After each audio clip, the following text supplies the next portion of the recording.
tous, on se retrouve pour un nouvel épisode de Tech for You. Comment les nouvelles technologies pourraient-elles aider au déconfinement? C'est tout de suite sur le Tech Rayon.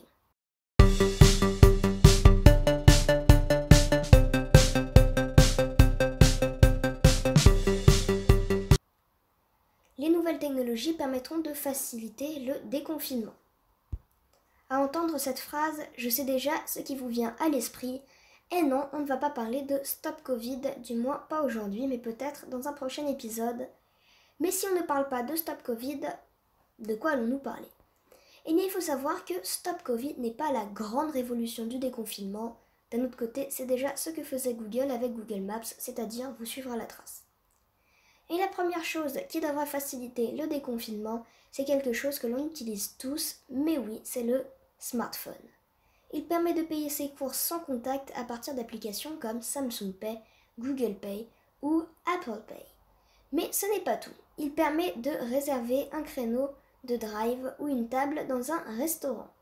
Les restaurants pourraient donc effectivement ouvrir uniquement sur réservation afin de limiter le nombre de personnes à l'intérieur.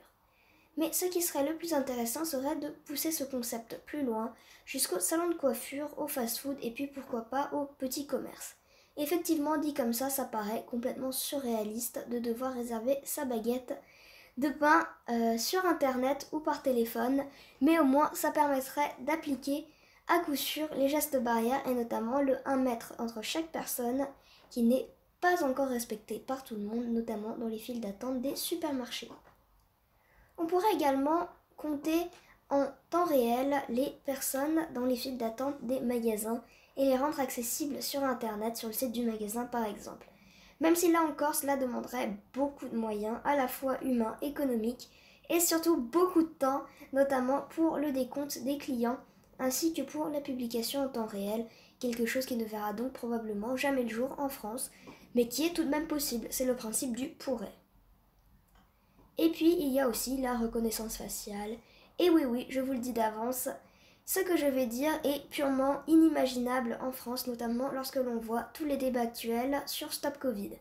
On pourrait donc installer des caméras à reconnaissance faciale, même si là aussi cela nécessiterait de grands moyens humains économiques. Un patient diagnostiqué positif serait alors enregistré par reconnaissance faciale ou par reconnaissance d'iris, c'est ce que fait donc Samsung sur ses téléphones.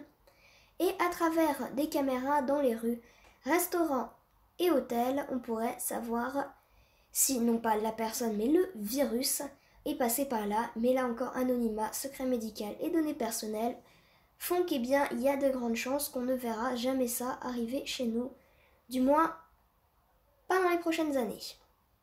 C'est donc la fin de votre épisode de Tech for You. On se retrouve donc ce soir pour votre flash radio et sur ce, prenez soin de vous et à bientôt.